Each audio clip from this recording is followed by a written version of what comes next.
দুনিয়ার ব্যাপারে বুঝেন, আরো দেখেন, আরো ভাবেন, একজন একজন করে ভাবেন। দুনিয়া আরো যদি সাজান, খোদার কসম ক্ষণিকের ক্ষণিকের ক্ষণিকের অল্প সময়ের দুনিয়া চমৎকার সাজাইয়াও তৃপ্ত হইতে পারবেন না, তৃপ্ত হইতে পারবেন। এবছর চমৎকার রং দিছেন বিল্ডিংয়ে, 2 বছরের মাথাত বিভিন্ন খান দিয়া সামরা উঠটা এটা আবার যেই সেই, ঠিকই না বলেন? আবার রং দাও। এই সোফা চমৎকার বানাইছিল, ওই যে বার্নিশ নাই, দেখেন এই যে সোফাইটা, এই যে দেখেন, কথা বলেন না, এই সোফাইটার মধ্যে আসেনি বার্নিশ, তো এটা আবার কি করতে হইব? তো লাভ হইল কই? দুনিয়া তো ধোকা, দুনিয়া ধোকা। এই সৌন্দর্যময় চেহারা নারী 30 বছরের ব্যবধানে উনি বুড়ি, আর কেউ ফিররা এদিকে ফিরা সেফও হালায় না। আজ যেই যুবতী, যেই বেহায়া নারী, বেপর্দা মহিলা বাজারে বাজারে ঘুরতো, যৌবন, আরে সেটা তার সম্পদ না, তারটা হইলে তো নিজের হইলে তো সে কখনোই বুড়া হইতো না। আল্লাহ তাআলা বলছে, আমি যখন যৌবন শেষ করে দিলাম, তো এখন আর কোন পুরুষ তার দিকে ফিররা থুতুও বালায় না।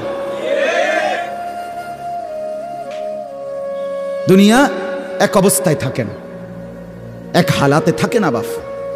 এজন্য ছেলেদেরকেও বলি, বাপ জিন্দেগি সুন্দর করো। তোমার এই হাসি থাকবে না, তোমার এই সুস্থ সুন্দর সুঠাম দেহ থাকবে না। আন্তরিকতা নিয়ে শুনলে, নিজের ভিতরে নেক মানসিকতা যদি থাকে, গ্রহণ করার মানসিকতা, তাহলে অল্প কথাতেও ফায়দা হয়। আর গ্রহণ করার মানসিকতা না থাকলেও 50 বছর শুনলেও গুনার অভ্যাস ছুটে না। দেখেন না 70 বছরের বুড়া মানুষ চা দোকানে টেলিভিশন দেখে, তাহলে এত বড় বুড়ো মানুষ, মুরব্বী, উনি এখনো যদি বিড়ি খায়, সিগারেট খায়, এখনো যদি চা দোকানে টেলিভিশন দেখে, তো ওনার এই মন্দ অভ্যাস, বদ অভ্যাস কত বছর পরে ছুটবে? উনি আরো কয়শো বছর বাঁচলে গিয়া বুঝবে এটা গুনাহ। আর ওনার আর মেয়াদ আছে কি? এই জন্য বললাম, আপনি খবর নিলে দেখবেন 30 বছর মসজিদে আসা যাওয়া করে ঠিকই, কিন্তু যথাযথ আন্তরিকতা, দিলের মধ্যে আখেরাতের কোনো মানসিকতাই নাই, নিজেকে বদলানোর অনুভূতিই নাই, ফিকিরে নাই। সোজা কথা, পরকাল বলতে কিছু, এখন যা আছি তাই। এখন সুখে থাকলে সুখী দুনিয়া, এখন দুঃখে থাকলে দুঃখী। জিফুদ যদি ঠিকমতো খানা খাদ্য খাওয়ায় খুশি, ঠিকমতো খানা খাদ্য নাই দুঃখী। মানে দুনিয়া পেলে খুশি, দুনিয়া না পেলে দুঃখী। লাভ লোকসান, আয় ব্যয়, হিসাব কিতাব, সুখ আনন্দ, দুঃখ বেদনা, হাসি কান্না, আবেগ অনুভূতি, সবটাই শুধুই দুনিয়াকে কেন্দ্র। এখানে কি পেলাম? এখন কি পেলাম? এখন কি পেলাম? ইনহিয়া ইল্লা হায়াতুনা দুনিয়া নামুতু ওয়া নাহইয়া। আল্লাহ তাআলা বলেন, নাফরমান আর পাপীদের জীবন কেমন হয়? কোরআনে আল্লাহ বলছেন, তাদের অবস্থা হয় এমন যে তারা বলে জীবন কেবলই দুনিয়ারটা, আর কোথাও জীবন নেই, আর কিছু নাই। নামুতু ওয়া নাহইয়া, এখানেই মরবো, এখানেই বাঁচবো। ওমা নাহনু বিমাবউসিন। আল্লাহ বলেন, নাফরমানদের দিলের মধ্যে এই বিশ্বাস যে আমাদেরকে পুনরায় কোথাও উঠানো হবে না। আল্লাহ যে বলছেন হাসরের ময়দানে তোমাদেরকে উঠানো হবে, সুম্মা ইন্নাকুম ইয়াউমাল কিয়ামাতি তুবআসুন। আল্লাহ তাআলা বলেন, তোমাদের প্রত্যেককে কিয়ামতের দিন হাসরের মাঠে তোলা হবে। আল্লাহ বলেন, বেঈমানের দিলে এটা থাকে না। তার কথা হলো প্রাপ্তি অপ্রাপ্তি, লাভ লোকসান, ভালো মন্দ, হাসি আনন্দ, দুনিয়া। ছেলে বিদেশ থেকে টাকা পাঠাইতেছে, খুশি। ছেলে বিদেশ থেকে টাকা টুকা ঠিক মতো দেয় না, বা কামাই রোজগারি কম, জিজ্ঞাসা করবেন কেমন আছেন, কি এর বালা? আমরা আর বালা কি? হ্যাঁ, কি সমস্যা কি তা চাচা? ফোলাগারে কত ঋণ ফিন করিয়া, সুদে টাকা নিয়া, কিস্তিতে টাকা লইয়া বিদেশ পাঠাইছি, তেয়ন টাকা পয়সা পাঠায় না, আর বালা কি? তাহলে উনি দুঃখী কেন? টাকা নাই। আবার টাকা পাঠাইতেছে, মাশাআল্লাহ, পান খাওয়ার স্টাইলই আলাদা, চা খানার ঢঙে আলাদা, কথাবার্তার স্টাইলই ভিন্ন। কেমন আছেন? আসি আল্লাহর রহমতে, আপনাকে দোয়ায়, 10 জনের দোয়ায় আল্লাহ ভালোই রাখছে। কেমনে ভালো? এতে আল্লাহর রহমতে টাকা পাঠায়, আমরা তার মা আমি আমরা মিল্লা খাইয়া পইরা ভালো আছি। তাহলে ভালো থাকে দুনিয়া, ভালো থাকলে ভালো নাই দুনিয়া, ভালো না থাকলে তো আখিরাত, কবর, মৃত্যু পরবর্তী জিন্দিগি, সের জন্য কি ব্যাপার? তার জন্য কোনো আলোচনা লাগবে না, এর জন্য কোনো কথা নাই। তাইলে কারো মধ্যে এই আলোচনা নেই। স্বামী স্ত্রী পরস্পরের আলোচনা, এই ঘর সংসার বাজার, খাট ফার্নিচার পালং সোফা, হ্যাঁ, আসবাবপত্র গহনা অলংকার, এই নিয়েই পেরেছে, এই নিয়ে জিন্দিগি এর মধ্যেই আবদ্ধ। তো আখিরাত তাহলে কার জন্য? পরকাল কার জন্য? আমরা মুসলমান, আমরাই যদি পরকাল না চিনি, না বুঝি, আমাদের উচ্চারণে, আমাদের অনুভূতিতে, আমাদের আচরণে, আমাদের কথাবার্তা উঠা বসার মধ্যেই যদি পরকালের কোনো নমুনা দেখা না যায়, তো হিন্দু বৌদ্ধদের মধ্যেই দেখা যাবে।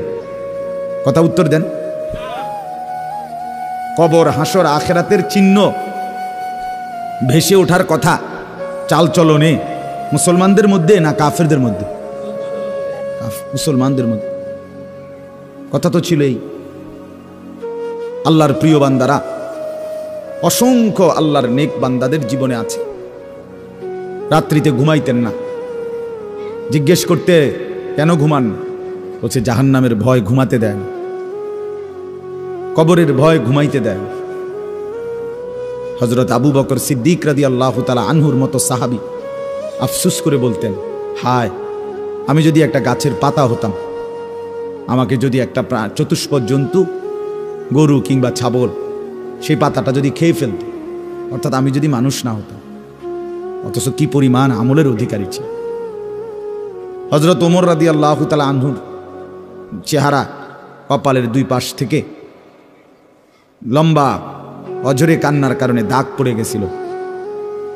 হযরত ওমর রাদিয়াল্লাহু তাআলা আনহুর ইন্তেকালের মুহূর্তে হযরত আব্দুল্লাহ ইবনে আব্বাস সাহাবী, তিনি বলছিলেন, আপনাকে আল্লাহ তাআলা অনেক মর্যাদা দিয়েছেন, আপনি 10.5 বছর মুসলমানদের খলিফা ছিলেন, আপনার মাধ্যমে আল্লাহ তাআলা দিক দিগন্ত মুসলমানদের বিজয় দান করছেন। কত রাজ্য, কত এলাকা আপনার এই 10 বছরে বিজয় হয়েছে। আপনার অনেক সম্মান, অনেক মর্যাদা, অনেক গুণ, অনেক বৈশিষ্ট্য। হযরত ওমর রাদিয়াল্লাহু তাআলা আনহু, কিতাবের মধ্যে আছে, উনি চোখের পানি ফেলে বললেন আব্দুল্লাহ ইবনে আব্বাসকে, শোনো, আমি আল্লাহ তাআলার কাছে এতটুকু আশা করি শুধু যে আল্লাহ, আমার জীবনের যা নেকি আর আমার জীবনের যা গুনাহ, কমপক্ষে আমার নেকিগুলো যেন আমার গুনার মোকাবেলায় বরাবর হয়। অর্থাৎ এতটুকু নেকি যেন কমপক্ষে হয় যে গুনাহগুলোকে মোচন করে দেয়, নেকিগুলো দিয়া গুনাহগুলো যেন মিটে বরাবর হয়। এর দূরে যদি হয় তো আমি আল্লাহর কাছে সন্তুষ্ট নিজেকে মনে করি, আমার এর দূরে সারব। অর্থাৎ নিজের এই বিপুল পরিমাণ নেক আমলকে কিছুই মনে করেন, সামান্য। তা আমাদের পুঁজি কোথায়? আমাদের এই শুক্রবারের শুধু সপ্তাহে একদিনের জুমার নামাজ, এটাই আমাদেরকে জান্নাত এনে দিবে, ঠিক না? হ্যাঁ, মাঝে মধ্যে গরিব দুঃখীকে 2 টাকা 5 টাকা দিলে এতে আমাদের বেহেশত চলে আসবে, ঠিক না? তো বলেন। এজন্য বললাম, আমরা প্রত্যেকে আন্তরিকতা নিয়ে ভেতরে যারা মনোযোগ দিয়ে শুনে দেখবেন, আমার আপনার ভেতরে যদি অনুভূতি তৈরি হয়, ভাবনা তৈরি হয়, ফিকির আসে, লাভ। সবাই একসাথে হবে না, সবাই একসাথে বদলায় না, সবাই একসাথে পরিবর্তন হয় না, কারো কপালে পরিবর্তন হয়ই না, বদনসিব, কারো সময়ের ব্যবধান হয়। আমাদের প্রিয় নবী সাল্লাল্লাহু আলাইহি সাল্লামের কাছে যারা সাহাবী হয়েছেন, কালেমা পড়ছেন, তারা প্রত্যেকেই প্রথম দিনেই তো সবাই কালেমা পড়ছেন, ঠিক না? বুঝেন নাই কথা? যতজন সাহাবী হয়েছে নবীজির, সবাই একদিনেই কালেমা পড়ে ফেলছে নাকি? তাহলে সময়ের আগ পিছ আছে কিনা বলেন? কেউ প্রথম দিন কালেমা পড়ছে, কেউ 21 বছর পরে কালেমা পড়ছে, কেউ 22 বছর পরে কালেমা পড়ছে। তো যিনি 23 বছরের মাথায় কালেমা পড়ছে তিনিও কামিয়াব, যিনি প্রথম দিন কালেমা পড়ছে তিনিও কামিয়াব, সৌভাগ্যবান। এজন্য বুঝ আসবে, এর মধ্যে আকপিস হবে। সবাই একই দিনে জুনায়েদ বাগদাদি হবে না, সবাই একদিনে বাইজিদ বুস্তামি হবে না, সবাই একদিনে রাবেয়া বসরি হবে না। সময়ের ব্যবধান হবে, আকপিস হবে, এবং কারো কপালে হেদায়েত জুটবেই না।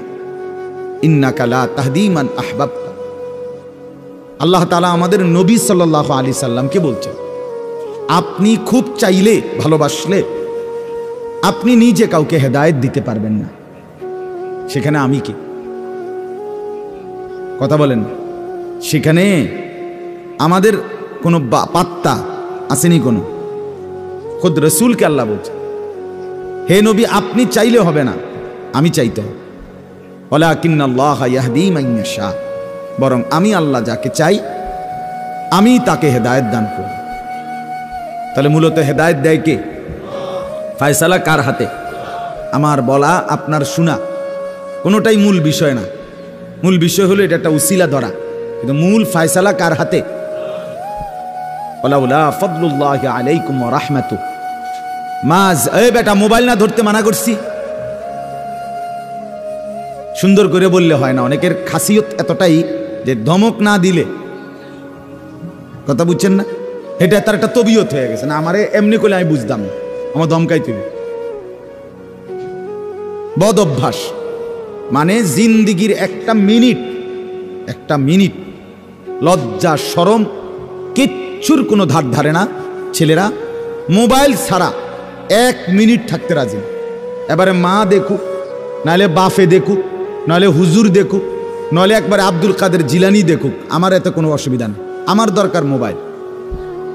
মোবাইল আছে, আমি আছি, খালাস। আমার জিন্দিগির এবার ইজ্জত থাক বা না থাক, আমার চরিত্র থাকুক বা না থাকুক, আমার আল্লাহ খোদা আখেরাত পরকাল কিচ্ছু না থাকুক, আমার মোবাইল আছে, খালাস। আমার জিন্দিগি সার্থক। এই হলো জিন্দিগি, মানে জীবনটাই মোবাইল, মোবাইলটাই জীবন। বেঁচে আছে মোবাইল টিপবার জন্য, মোবাইল বানানো হয়েছে তার কাছে পৌঁছবার জন্য। আজ ছেলেদের হালাত মানে বেঁচেই আছে এটার জন্য, বেঁচেই আছে। জিন্দিগিটাই এটার সাথে সম্পৃক্ত, জীবনটাই এটার সাথে। পৃথিবীতে কোনো যুগে, মনে রাখবেন এই পৃথিবীর ইতিহাস এটা, পৃথিবীতে কোনো যুগে একসাথে সম্মিলিতভাবে যুব সমাজ এত বেশি গাফেল, অকর্মণ্য, অপদার্থ কোনো যুগে হয় নাই একসাথে। এখন যেটা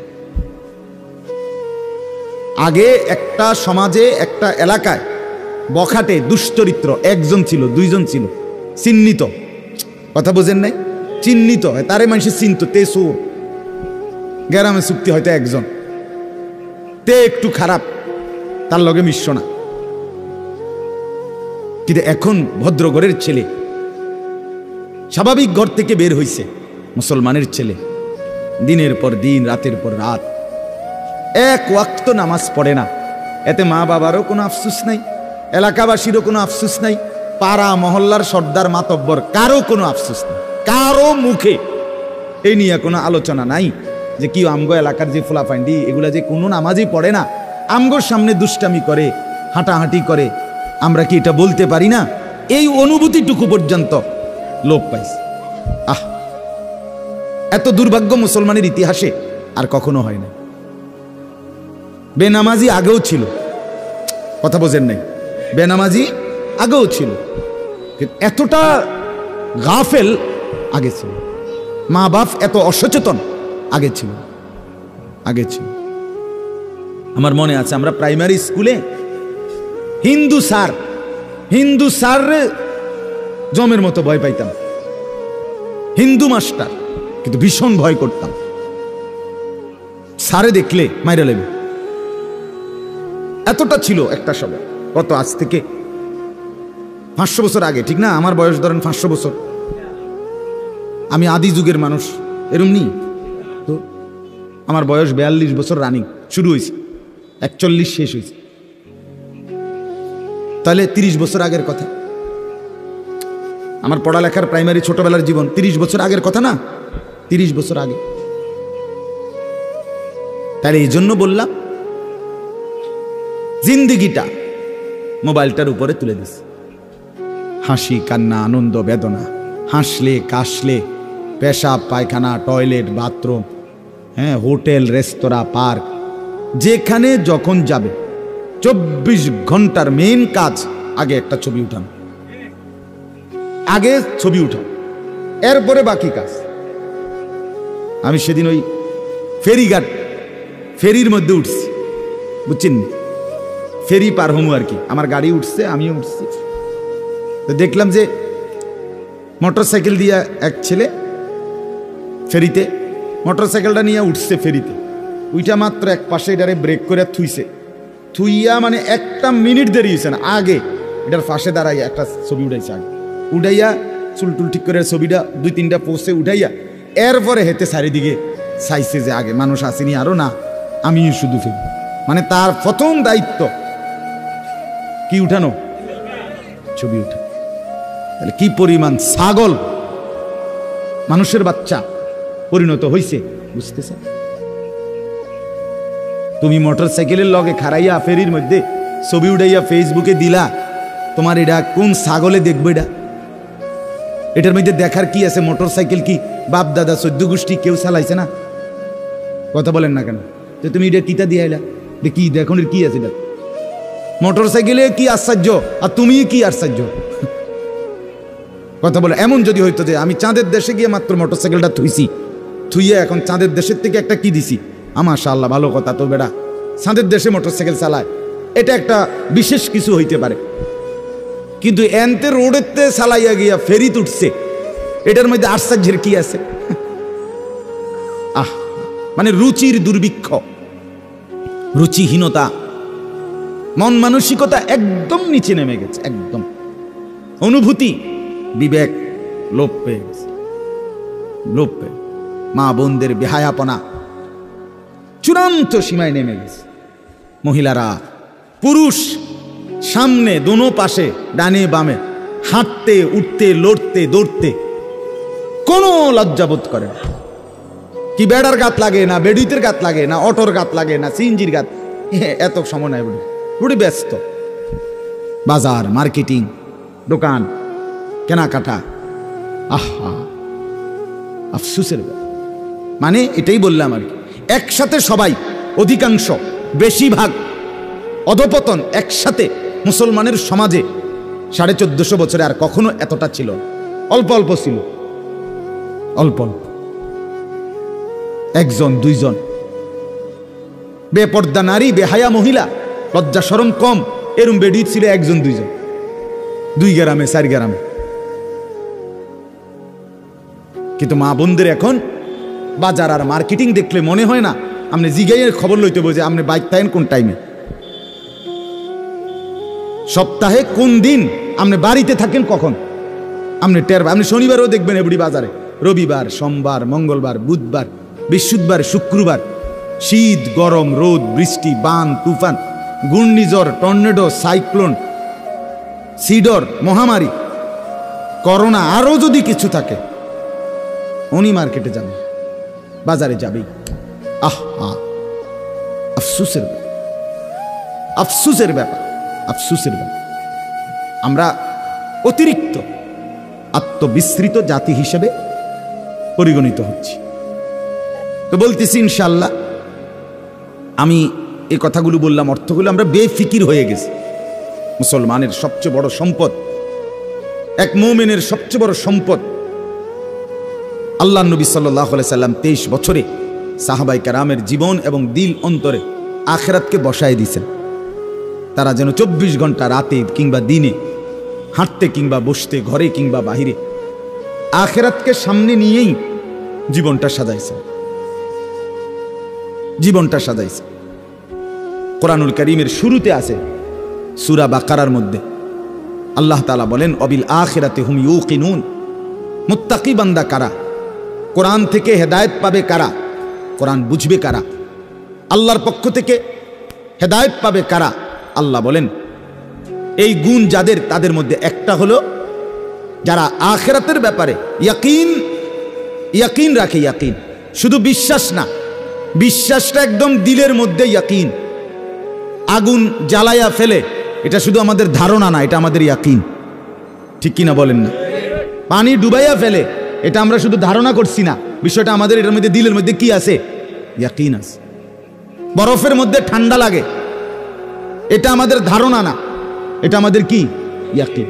তার চাইতে বেশি ইয়াকিন আল্লাহ বলে যার অন্তরের মধ্যে আখিরাতের ব্যাপারে, সে মুত্তাকি, সে আমি আল্লাহর পক্ষ থেকে হেদায়েত প্রাপ্ত, সেই সফল, সেই জান্নাত।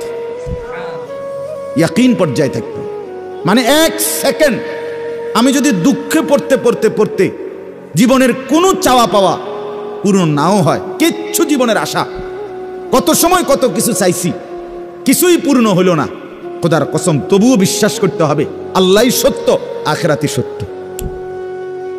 আবার পেতে পেতে আমি যদি গোটা দুনিয়াও পেয়ে যাই, তবুও আমাকে বিশ্বাস করতে হবে এটা স্থায়ী না, এটা কিছুক্ষণের, আমার আল্লাহই সত্য, আখিরাতই সত্য। যার কারণে সাহাবায়ে কেরামের মধ্যে যারা প্রচন্ড গরিব ছিলেন, ওনারাও শতভাগ বন্দিগি করছেন। সাহাবায়ে কেরামের মধ্যে যারা ভীষণ ধনী ছিলেন, তারাও শতভাগ বন্দিগি করছে। হযরত ওসমান রাদিয়াল্লাহু তাআলা আনহু ধনী ছিলেন। হযরত আব্দুর রহমান ইবনে আউফ রাদিয়াল্লাহু তাআলা আনহু অনেক বড় ধনী ছিলেন। 100 উট ওই জামানায়, নবীজির জামানায়, নবীজির ইন্তেকালের পরে এক সালানে 100 উট বোঝাই মাল হযরত আব্দুর রহমান ইবনে আউফের মদিনার বাজারে সালান ঢুকতো, পাইকারি মাল আসতো 100 উটে করে। সেই যুগে, আজ থেকে 1300 বছর 1400 বছর আগে, আপনি বলেন তো কি পরিমাণ ধনী ছিলেন তিনি। একদিন শুধু হযরত আয়েশা রাদিয়াল্লাহু তাআলা আনহা, নবীজির স্ত্রী, বলছিলেন, আব্দুর রহমান, তোমার এই বিপুল মাল, এগুলার হিসাব দিতে দিতে তুমি তো হাসরের ময়দানে ফুলসিরাত পার হতে গিয়া তোমার কোমর বাঁকা হয়ে যাবে। আমরা কিতাবে পড়ছি সাহাবী আব্দুর রহমান ইবনে আউফ, ওনার উট 100 উটের মাল মদিনার বাজারে পাইকারি চালান নামাইতেছিল। তখন উনি এই সময় শুনছে এই কথাটা, ওনার কানে আসছে। সাথে সাথে সবাইকে ডেকে বলছে, ব্যবসায়ীদেরকে, বাজারের লোকদেরকে, তোমরা সবাই সাক্ষী থাকো, আমি আব্দুর রহমান আল্লাহকে কসম করে সাক্ষী রেখে বললাম, এই 100 উট বোঝাই মাল সহ আমি আল্লাহর রাস্তায় সদকা করে দিলাম। বিনিময়ে তবুও আমি কিয়ামতের দিন আখিরাতে ফুলসিরাত বাঁকা হয়ে পার হইতে চাই না, সোজা হইয়া পার হইতে চাই। আখিরাত হারাইতে চাই না, পরকাল হারাইতে চাই না। দুনিয়া হারাই ফেললাম, দুনিয়া হারিয়ে ফেললাম। দুনিয়ায় কোনো লস নাই, কারণ দুনিয়া পুরাটাই লস। আলগা লস আবার কি থাকে? কথা বুঝেন নাই আপনি? দুনিয়া পুরাটাই কি লস, আলগা লস কি থাকে? বিশ্বাস করে 500 টাকা জাগাত লস খাইলাম না রে মিয়া, দুনিয়া পুরাটাই লস। সোফা এটা পুরাটাই লস, কারণ এটা কোনো আখিরাতে যাবে না। কথা বলেন না কেন? এই দামি বিল্ডিং এটা পুরাটাই লস, এটা যাবে না, এটা যাবে না। কিন্তু সেজদা পুরাটাই লাভ। এটা একটা সেজদা দুনিয়াতেও কল্যাণ আনবে, আখিরাতেও জান্নাত আনবে। এটা লাভই লাভ, এটা লাভই লাভ। এজন্য সবাইকে বললাম, শুনেন সবাই, কিন্তু সবাই বদলায় না কা, এটা আপনার ভাবার দরকার। আপনি বদলাবেন কিনা সেটা ভাবার দরকার। সবাই লইয়া চিন্তা করলে একসাথে, যে যেদিন আমরার গ্রামের সবাই ভালো হবে, নামাজি হবে, সেদিন থেকে আমিও পড়মু, তাইলে হইতো না। আপনি জীবনও পারতেন, তাইলে পারতেন না। আপনি আগায় যাইতে হবে আলাদা, অন্যকে ডাকতে হবে আল্লাহর দিকে, কিন্তু নিজেকে বাদ দেওয়া যাবে না। নিজের জীবন গঠন করতেই হবে, নিজের জীবন। আমি আপনাদের সবাইকে বললাম এশার নামাজ পড়েন, এখন সবাই পড়লো না দেখে বুঝি আমি পড়তাম না। কথা বলেন না কেন? সবাই পড়ছে না দেখা আমিও পড়তাম না, এটা কথা, এটা কোনো যুক্তির কথা বলে উনি কথা বলেন। এই জন্য বললাম এটা গুরুত্বপূর্ণ। আমরা এটা বুঝি কম, আমরা আমরা রে শয়তানে বুঝাই দিছে, ইবলিসে, যে বলবি কি করমু, গ্রামের সবাই এটা কয়, 10-এর এটা মানুষের, এটা এই মানুষের উপরে বলে, সবাই বলছে, সবাই বললে কি হয়েছে, তাই বলে আপনি, সবাই বলছে পানির ঝাঁপ দিতে, এজন্য আপনি পানিতে ঝাঁপ দিবেন, সবাই বলছে আগুনে পড়তে, এজন্য আপনি আগুনে পড়ে যাবেন। কোনো বাস যদি অ্যাক্সিডেন্ট হয়, 50 জন যাত্রীর মধ্যে যদি 49 জনও মারা যায়, আর একজন লোক যদি বুঝে সে বাঁচতে পারবে, বের হইতে পারবে, এই কারণে সে যে না 49 জন মরে গেছে, যেহেতু আমার আর বাচ্চা লাভ কি, আমিও মরে যাই, এটা নিয়ে কই বসে, সে কি একা হলেও বাঁচতে চাইবে না? তাহলে আপনি জাহান্নাম থেকে বাঁচতে চাইবেন না কেন? সেটা কি আগুন না? সেটা কি এর চাইতে বড় বিপদ না? তো এই জন্য কোরআনুল কারীমে আল্লাহ তাআলা বলছেন, প্রথমে সবার কথা বলার আগে বাই সিরিয়াল নবীজিকে, ইমানদারদেরকে সবার কথা বলছে, কিন্তু সবার আগে বলছে কু আনফুসাকুম, আগে এটা বলে নিছে, আগে নিজেকে বাঁচাও, এরপর ও আহলিকুম, পরিবারকে বাঁচাও, এরপর লিতুনদিরা আহলাল কুরা, লিতুনদিরা উম্মাল কুরা ওমান হাওলাহা, নিজ এলাকা এবং তার আশপাশের মানুষকে বাঁচাও, এরপরে বাঁচাও। তাহলে এটা পরে ধীরে ধীরে, আগে নিজেকে বাঁচাও, এরপর পরিবারকে বাঁচাও, ও আনদির আশিরাতাকাল আকরাবিন, এরপর আত্মীয় স্বজনদেরকে বাঁচাও, এরপর মহল্লাবাসীকে বাঁচাও, এরপর গোটা পৃথিবীবাসীকে বাঁচাও। ধীরে ধীরে আগাও, ঠিক আছে, সেগুলোর মধ্যে কম বেশ হইতে পারে, কিন্তু নিজের ব্যাপারে এক বিন্দু ছাড় দিও না, নিজের ব্যাপারে কোনো কমতি করো না। এটা আল্লাহর চাহিদা। ইয়া আইয়ুহাল্লাযীনা আমানু আলাইকুম আনফুসাকুম, রব্বুল আলামিন বলেন, হে ঈমানদারগণ, আলাইকুম আনফুসাকুম, তোমরা প্রত্যেকেই তোমাদের নিজেদেরকে আঁকড়িয়ে ধরো, আলাইকুম আনফুসাকুম, নিজেকে মজবুত করে ধরো। লা ইয়াদুররুকুম মান দাল্লা ইযা ইহতাদাইতুম, আল্লাহ তাআলা বলেন যে যদি তুমি তোমাকে নিজেকে মজবুত করো, সাজিয়ে তোলো, গড়ে তোলো, আল্লাহ তাআলা বলেন এবার যদি গোটা পৃথিবী গুমরাহ হয়, খোদার কসম আল্লাহ বলেন তোমাকে আর কেউ পথভ্রষ্ট করতে পারবে না, পথভ্রষ্ট করতে পারবে। হযরত বাইজিদ বুস্তামি রাহমাতুল্লাহ আলাইহির জীবনীতে আমরা পড়ছি, উনি বলছেন আল্লাহ তাআলার মহব্বত আর মারেফাতের সাধনা করতে করতে আমার দিলের অবস্থা আলহামদুলিল্লাহ এক সময় এমন হয়েছে যে রাস্তার নারী আর রাস্তার দেওয়াল দুইটার মধ্যে আমার কাছে আলাদা কোনো পার্থক্য মনে হইতো না। আমাদের পাকিস্তানের বিশ্ববিখ্যাত দাঈ, দাওয়াত ও তাবলীগের মুরব্বী হযরত মাওলানা তারেক জামিল সাহেব দামাত বারাকাতুহুম বলেন, দীর্ঘ 25 বছর টানা পৃথিবীর কত দেশের আমি ঘুরছি, উনি সারা বিশ্ব ঘুরে প্রমাণ বয়ান করেন যে এই 25 বছরের ভিতরে আমি আল্লাহকে সাক্ষী রেখে বলতে পারি, একবারের জন্য আমার চোখ কোনো ভিন নারীর দিকে ইচ্ছা করে আমি তুলিনি।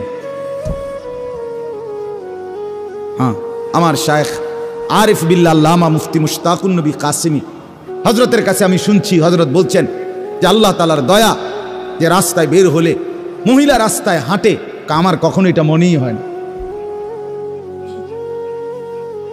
আপনি বলবেন হ এটি বুঝি কথা, হয় কথা, এটাই কথা, এটাই কথা। আপনি বলবেন এটা বুঝি সম্ভব না, আপনি নিজের ব্যাপারে নাফরমানি করে নিজেরে নষ্ট করে ফেলছেন বইলা এখন সম্ভবটাও আপনার কাছে বুঝে আসতেছে, নাহলে এটাই সম্ভব, এটাই সম্ভব। হযরত ইব্রাহিম আলাইহিস সালাম বলছিলেন সারা দুনিয়াও যদি নিজের এলাকাবাসীকে, কওমকে, নমরুদকে, সবাইকে বলছে হে আমার জাতি, তোমরা যদি প্রত্যেকেই একটা একটা মূর্তি সাথে করে বগলের তলে আইনা আমার সামনে স্তূপ দাও, তাহলে এই লক্ষ মূর্তিও যদি আমার সামনে আইনা থো, আর এটার উর্ফে যদি আমারে দাঁড় করাও স্তূপের উপরে, হযরত ইব্রাহিম বলছিলেন খোদার কসম আমি সেই মূর্তির স্তূপের উপরে দাঁড়িয়েও বলবো লা ইলাহা ইল্লাল্লাহ, লা ইলাহা, আল্লাহ ছাড়ার কোনো ইলাহ নেই, আমি আমার আল্লাহকেই ডাকব। আমরা কিতাবে পড়ছি রাসূলুল্লাহ সাল্লাল্লাহু আলাইহি সাল্লামের একজন নওজোয়ান যুবক সাহাবীকে খ্রিস্টান যুদ্ধে খ্রিস্টান সৈন্যরা বন্দী করছিলেন। খ্রিস্টান সেনাপতি এতটা সুন্দর ছিলেন উনি, নিজের মেয়েকে বিয়ে দেওয়ার জন্য খ্রিস্টান সেনাপতি ওই যুবক সাহাবীকে প্রস্তাব দিছিলেন, তুমি আমার ইসলাম ছেড়ে খ্রিস্টান ধর্ম গ্রহণ করো, আমার সুন্দরী রূপসী কন্যা তোমাকে বিয়ে দেব। তিনি বলছেন, আল্লাহর কসম, আমি তো গোটা পৃথিবী ত্যাগ করতে পারি, কিন্তু ঈমান ছাড়তে পারি না। তখন বন্দী করে রাখছে নিজের রূপসী মেয়েকে, 3 দিন আবদ্ধ ঘরে। ওই সেনাপতি নিজের মেয়েকে বলছে, তুই তার সাথে একাকী থাক 3 দিন, যে কোনো মূল্যে তুই তাকে অপকর্ম করতে চেষ্টা কর।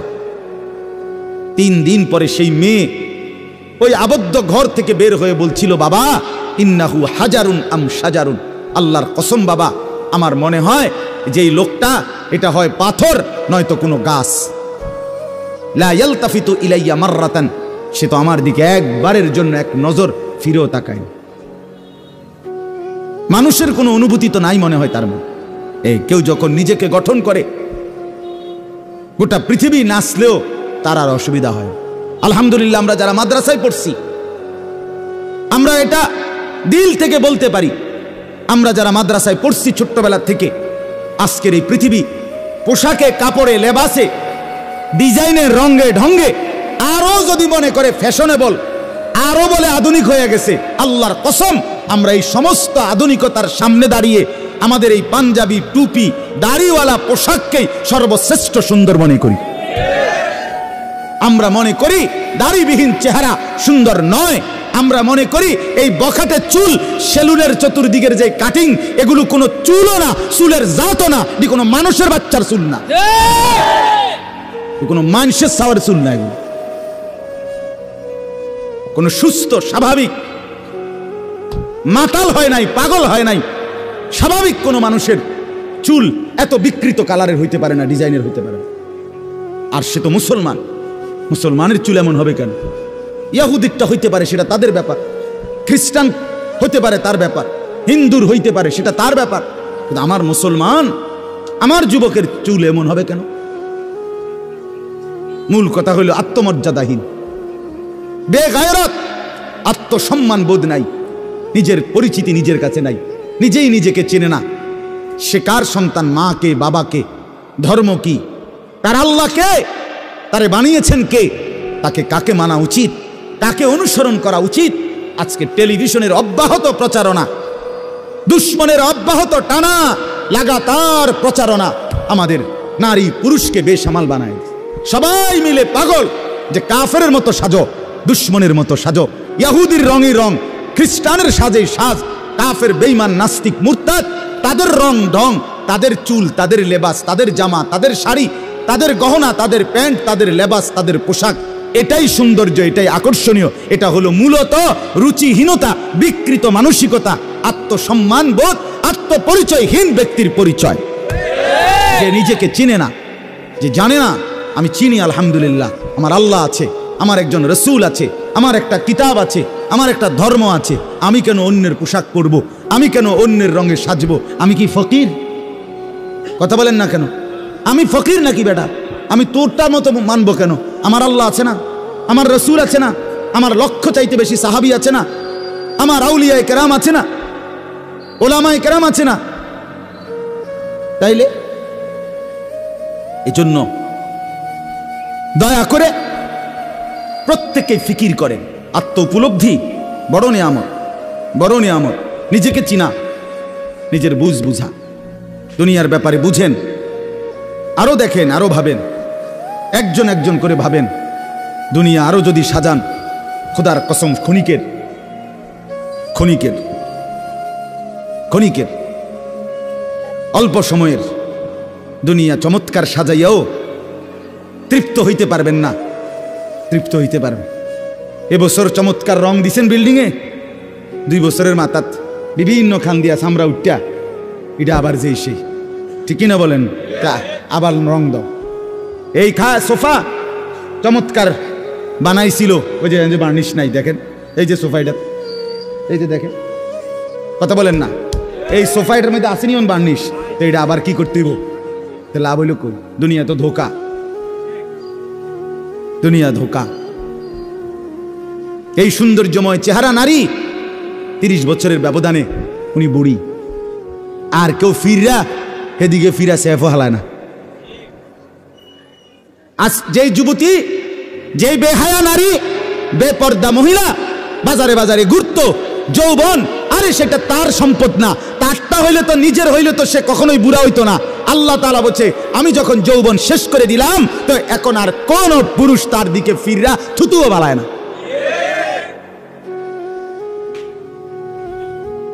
থুতুও ফেলে না। হায়াতের প্রত্যেক মুহূর্ত আল্লাহর দাম। দুনিয়া অল্প ক্ষণিকের, দুনিয়ার প্রত্যেকটা অবস্থা পরিবর্তনশীল। এই যে বৃষ্টি হচ্ছিল এখন নাই, আবার একটু পরে হইতে পারে। এই যে অন্ধকারে ঢাকা, এটা স্থায়ী না, একটু পরে আবার সকাল হবে। এই যে চমৎকার আলো, এটা স্থায়ী না, একটু পরে আবার সন্ধ্যা হবে। এই তো হাসতেছে লোকটা, কিছুক্ষণ পরে আবার কাঁদবে। এই সুস্থ মানুষ, কিছুক্ষণ পরে আবার ব্যারাম, রোগ, এরই নাম দুনিয়া।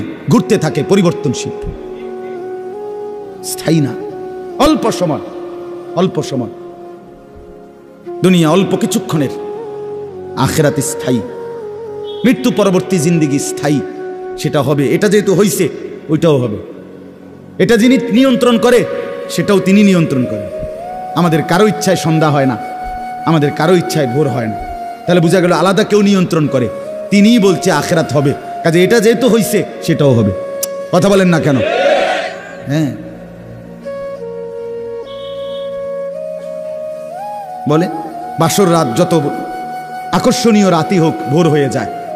জেলখানার রাত, ফাঁসির রাত যত মুসিবতেরই হোক, ভোর হয়ে যায়। দুনিয়া এক অবস্থায় থাকে না, এক হালাতে থাকে না বাপ। এই জন্য ছেলেদেরকেও বলি, বাপ জিন্দেগি সুন্দর করো। তোমার এই হাসি থাকবে না, তোমার এই সুস্থ সুন্দর সুঠাম দেহ থাকবে না। আমি কালকেও আমার শায়েখ আরিফ বিল্লাহ হাকিমুন নাফস আল্লামা মুফতি মুশতাকুন নবী কাসিম হুজুর গতকালকে পাবনা গেছেন। তো আমি এর আগে আমি গেছি, হুজুরকে বলছিলাম, আমি আপনার মাহফিলেও বলছি, আমি পাবনা মানসিক হাসপাতাল এই গত মাসে দেখতে গেছিলাম। দেখছিলাম বয়ানের পরে, ওই যে বাংলাদেশের সবচেয়ে বড় মেন্টাল হসপিটাল যেটা পাবনা না, এটা ওটা আমি দেখছি ভিতরে ঢুকা। আসর থেকে মাগরিব লম্বা টাইম ওয়ার্ডে ঘুরে ঘুরে আমারে দেখাইছে। তা আমি যদি 500 পাগল দেখে থাকি, তার মধ্যে 490 জন এলো জোয়ান। 490 না, 495 জন এলো যুবক। বুড়া দেখছি না 2 জন বা 3 জন। বুঝছেন? সব যুবক। হ্যাঁ, এজন্য বাপ যে মাদকাসক্ত পুনর্বাসন কেন্দ্র, যেগুলোর মধ্যে ড্রাগে যারা মাদকে আসক্ত হয়, যাদেরকে চিকিৎসা দেয়, এগুলোর মধ্যে ঘুরে দেখে আসো। সব কি 90 বছরের বুড়া? কথা বলেন না কেন? সব যুবক, সব যুবক। যেখানে সবচেয়ে অত্যাধুনিক বাড়ি, দালান, বিল্ডিং বেশি, সবচেয়ে সম্পদশালী বেশি, আপনি সেরকম প্রত্যেকটা শহরে প্রতিটা জায়গায় দেখবেন ওই জায়গায় সবচেয়ে দামি ভিআইপি এলাকা যেখানে, ওইখানে মাদকাসক্ত পুনর্বাসন কেন্দ্র বেশি। আমি নিজে দেখে আইছি।